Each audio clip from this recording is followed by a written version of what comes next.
चिडू नको.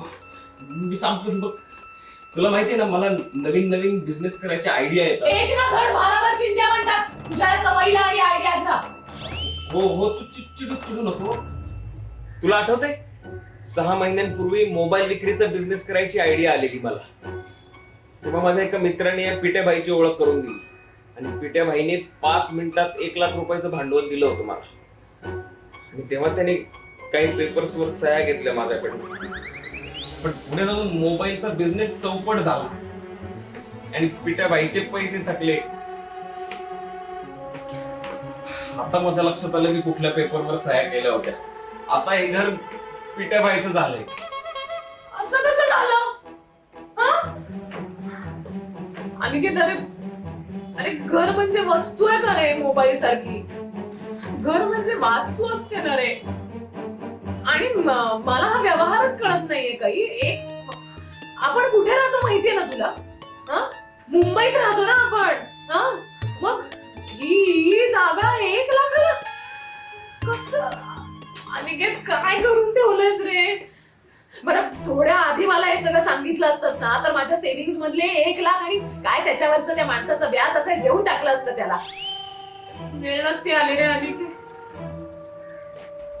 1 मिनिट, मी त्याला आता फोन करते आणि त्याला पैसे ट्रान्सफर करतो. ताई आई, तू या सगळ्यात पडू नकोस. तुला डेंजर आहे. थांब आता तू जरा. माज आलाय का रे तुला? माज आलाय? गेलाच नाही डिलिव्हरीला. माझ्या पोरांनी केली डिलिव्हरी, माझ्या पोरांनी. आता तुझा फ्लॅट गेला बर का? आता तुझा फ्लॅट माझा झाला. काय कळलं? ऐक माझं. आमचं घर म्हणजे काय अनधिकृत मोकळी जागा वाटते का तुला? येऊन मालकी हक्क सांगायला. आणि 1 लाखाला गटवतोयस तू ही जागा? ऐक, तुझा अकाउंट नंबर दे. माझ्या नवऱ्याने जे 1 लाख घेतलेत ना ते त्याच्यावरचं काय व्याज असेल ते तुला आत्ताच्या आत्ता पाठवून देते रे. परत माझ्या नवऱ्याला त्रास द्यायचा नाही, नादी नाही लागायचं. घेऊन टाक तुझे 1 लाख. ए टवळे, आता 1 लाख नाही काय, 1,28,00,000 ट्रान्सफर करायचे. 1,28,00,000.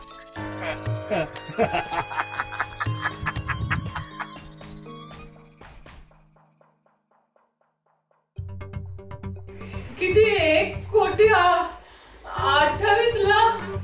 जाई जाई जाई जाई जाई जाई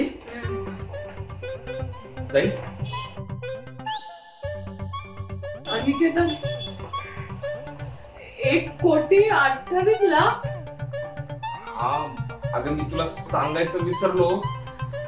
तो पिट्या भाई आहे ना, तो ऑन द स्पॉट पैसे देतो पण त्याची रिकव्हरी करायची पद्धत जरा वेगळी आहे. म्हणजे मुदतीनंतर प्रत्येक दिवशी डबल रक्कम करतो तो.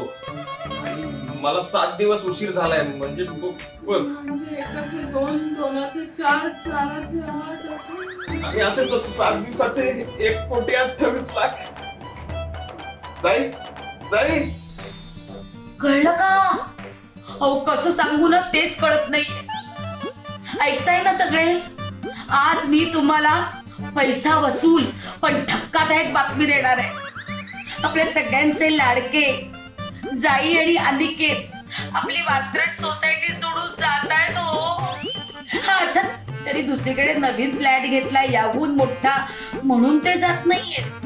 पण ते जात आहेत कारण पिट्याभाई नामक नावाचा एक दुष्ट गुंड आहे आणि त्याच्याकडून अनिकेतने उसनवारी पैसे घेतले होते. त्याची परतफेड वेळेत मिळाली नाही म्हणून पिट्याभाईनं अनिकेतच्या घरावर जप्ती आणली. जप्ती. आयुष्य हात पिट्याबाई आपला दुश्मन. त्याला सारखा डोस दिला होता आपण आपल्या आजूबाजूला पण फिरकायचं नाही म्हणून. आपल्या पंटर लोकांना सतत फोन करत असतो माझ्याकडे या जास्त पगार देतो म्हणून. आणि आपण त्याच्या एरियात गेलो ना की लगेच बाल्कनीतून असं चिडवून खाली लपतो.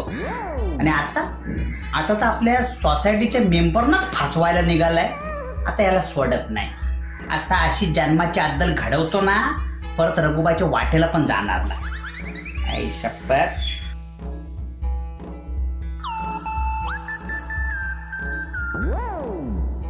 हॅलो. चालू अनिकेत रघुबाई बोलतोय.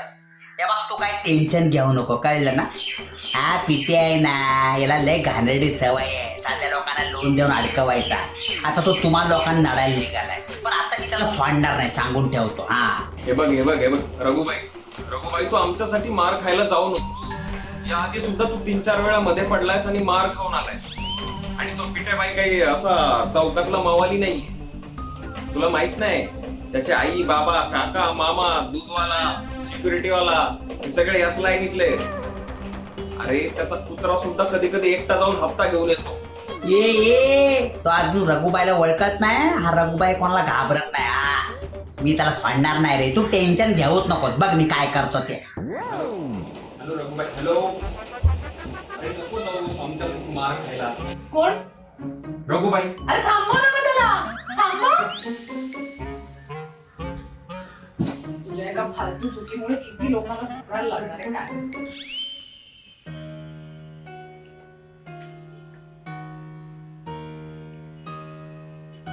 अनिकेत अत्यंत चुकीचं वागलेलं आहे.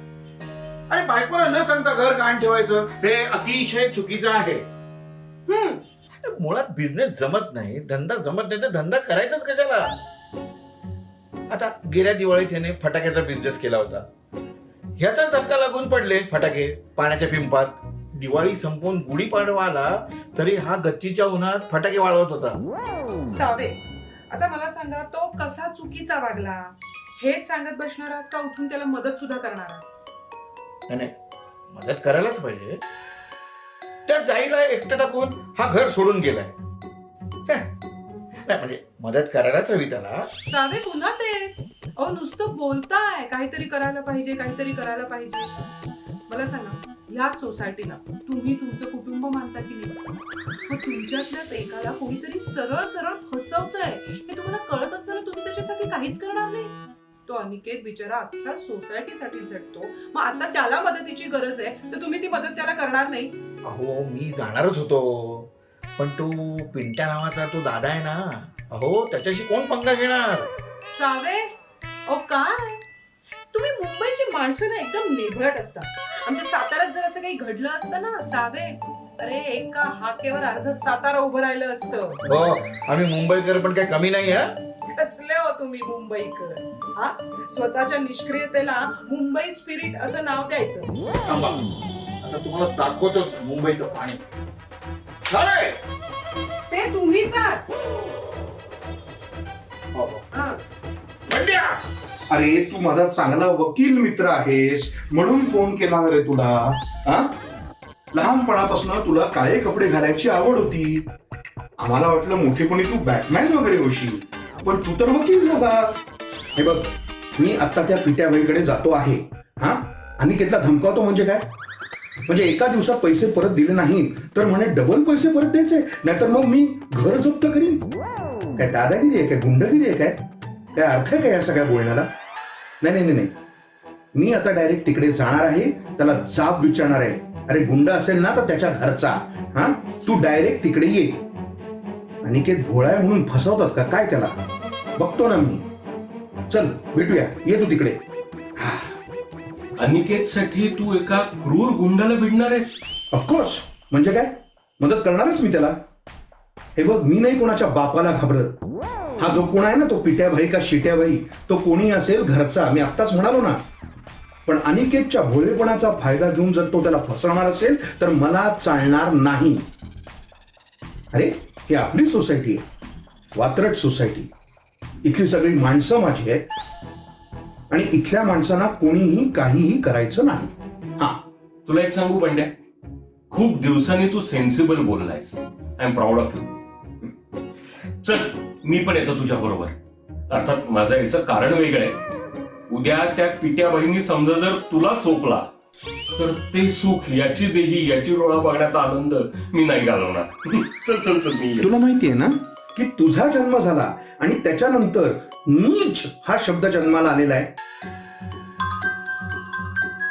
थांब थांब थांब, मला गुंडाप्पाचा फोन येतोय. गुंडाप्पाचा. हा गुंडाप्पा बोला.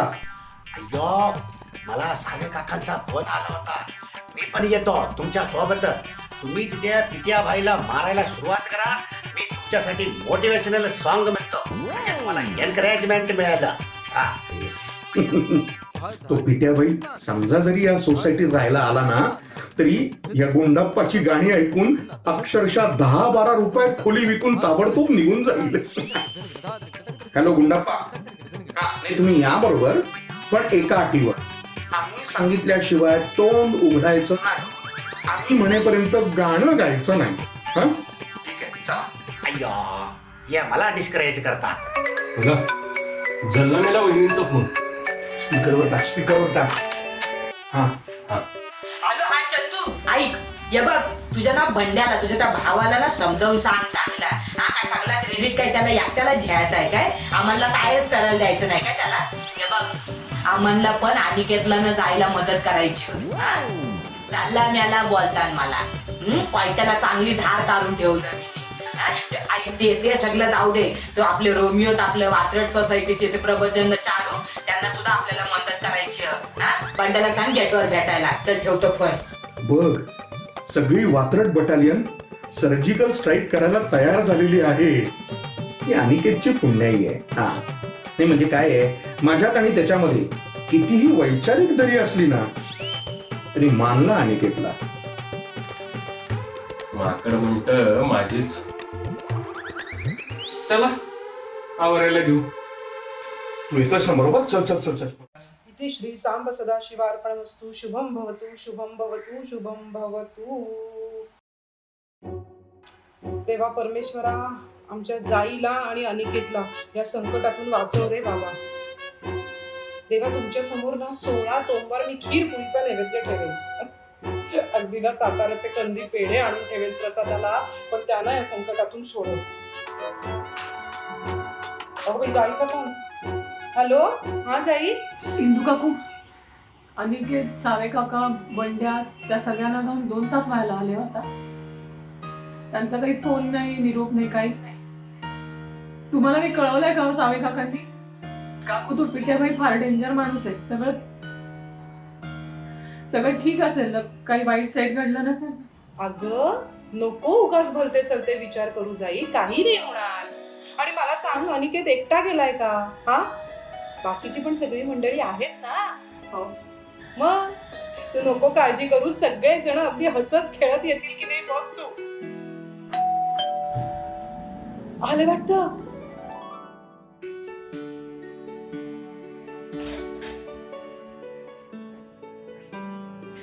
काय झालं सावे? हा सावे, काय झालं सांगा ना. गेला ना आपला फ्लॅट. मला माहित होतं तो पिट्याबाई नाही आहे का. जाई, पाणी देतेस का प्यायला?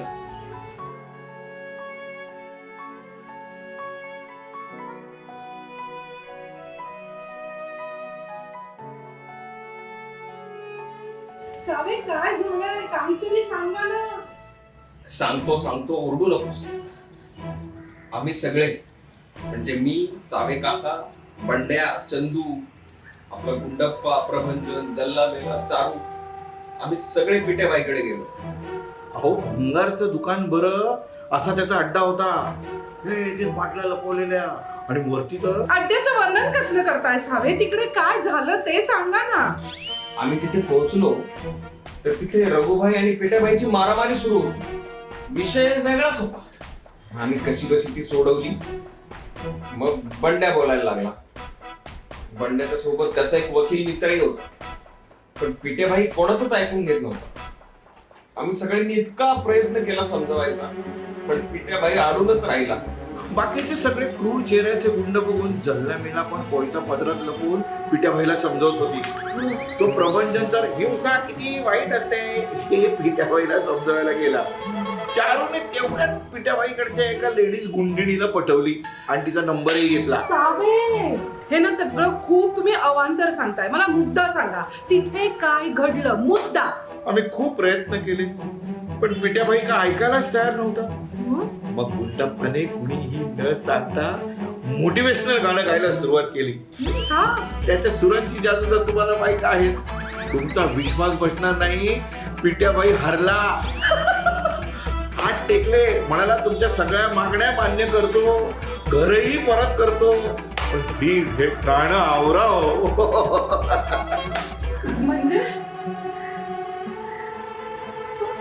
म्हणजे आपलं घर वाचलं जाई.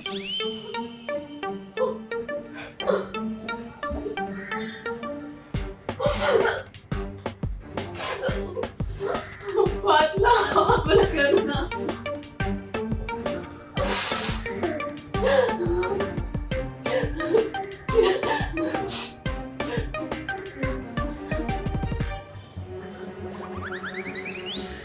मी इथेच राहणार आहे आपल्या घरात, पण तू तुझ्या बॅगा आवर आणि मी इथे. आता काय झालं जाई? जाई अगं काय झालं ते तरी सांग.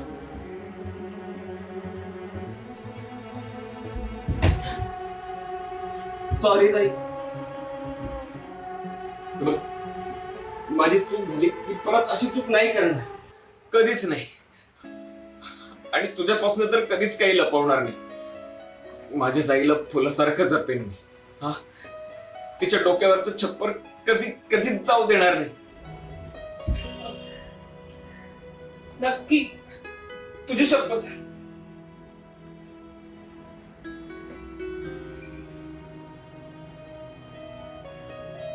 आज आपण या संकटातून सुखरूप बाहेर आलोय आपल्या कात्रज सोसायटीतल्या कुटुंबियांमुळे. त्या सगळ्यांसमोर चूक कबूल कर तुझी. हा. करशील? हो. हॅलो, आहात का सगळे? अनिकेतला तुमच्याशी थोडस बोलायचंय. तुला सगळ्यांचे आभार कसे म्हणू तेच कळत नाहीये. इतके दिवस मला वाटत होतं या 4 भिंतीत राहणारा मी आणि जाई एवढंच आमचं कुटुंब आहे. पण आज मला कळलं माझं कुटुंब किती मोठं आहे ते.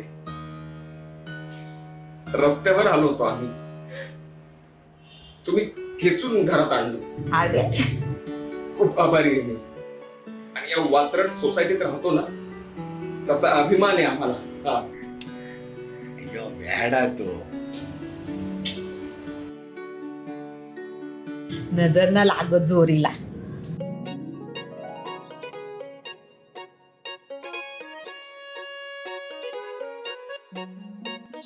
या बाग, तुम्ही लोकांनी काल मला अडवला म्हणून ना, नाहीतर त्या पिट्ट्याबाईचा आपण कोतळाच बाहेर काढला असता. हा नाही हसू नको, तुला अजून या रघुबाईचा राग माहिती नाही. हा, मला माहिती आहे मागच्या वेळेला माझ्या हातात ना मक्याचा दाणा आणि आपल्याला जाम राग आला होता, कसला जाम तापलो होतो आपण.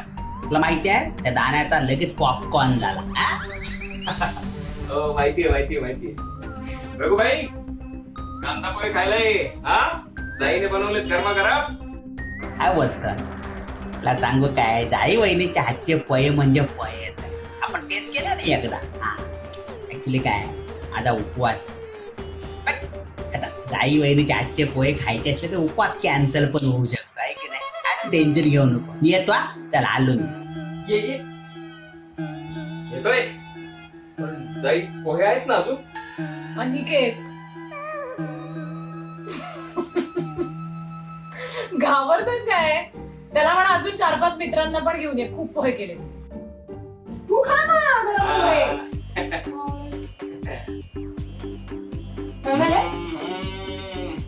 वाह, काय चव आहे तुझ्या हाताला. क्या बात. जाई, मी काय म्हणतो, आपण कांदा पोह्याचा बिझनेस करू. हा, इथंच नाक्यावर हॉटेल टाकू, मार्केटमध्ये लोन मिळतंय का ते बघतो. अरे अनिकेत!